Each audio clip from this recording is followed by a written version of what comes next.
আমরা মহামান্য হাইকোর্টে গত 30 সেপ্টেম্বর একটি রিট পিটিশন দাখিল করি এবং সেখানে মূলত আমাদের দাবি ছিল যে শিলচর পৌরসভা বোর্ড নির্বাচন হয়ে গঠন করা এবং বর্ধিত যেসব কর ফিজ এবং ভূমির মূল্য ইত্যাদি বেআইনিভাবে বর্ধিত করা হয়েছে সেগুলো অবিলম্বে প্রত্যাহার করা।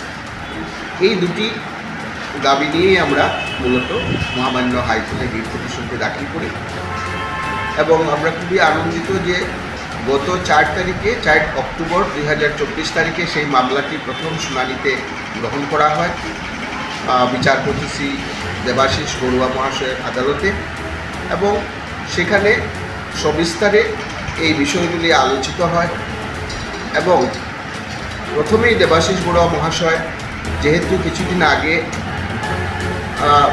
কতগুলি রিট দাখিল হয়েছিল পৌর নিগমে অন্তর্ভুক্ত করা কিছু এলাকার খুব হয়েছিল মানুষের এবং সেইগুলো নিয়ে একটা রিট দাখিল হয়েছিল 6টি রিট, সেই রিটগুলি এই আদালতেই নিষ্পত্তি হয়েছিল।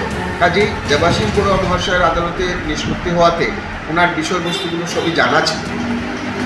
তাই আমরা যখন মিউনিসিপ্যাল ইলেকশনের জন্য দাবি নিয়ে এই একই আদালতে দ্বারস্থ হই তখন উনি নিজেই সরকারি পক্ষের অধিবক্তাদেরকে প্রশ্ন করেন যে এখন মিউনিসিপ্যাল ইলেকশন হতে কী বাধা আছে বা কেন হচ্ছে।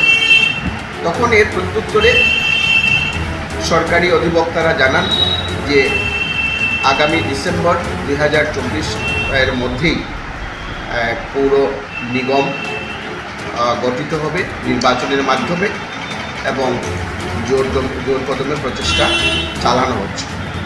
আর এও জানানো হয় যে 28/11/2022 এক নোটিফিকেশনে আমাদের শিলচর পৌরসভার সমস্ত এলাকাকে পৌর নিগমে উন্নীত করা হয়েছে। এই ব্যাপারটি এইভাবেই আমাদের দাবিও তাই ছিল যে আগামী ডিসেম্বরের মধ্যেই যাতে নির্বাচন সম্পন্ন করা হয়। কাজেই আদালতও আমাদের এই দাবিটা তাদের প্রতিশ্রুতি দেওয়া মতো মেনে নেন এবং পরবর্তী যে দাবিটা ছিল সেটা হচ্ছে বর্ধিত কর প্রত্যাহার সংক্রান্ত। সেখানে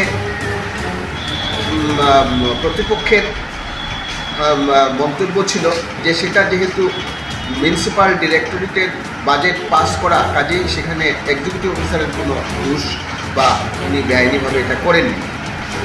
কিন্তু মহামান্য আদালত নিজেই এখানে প্রশ্ন করেছেন যে তাহলে আপনারা পাবলিক হিয়ারিং কেন করলেন না, কোনো নোটিফিকেশন কেন দিলেন না।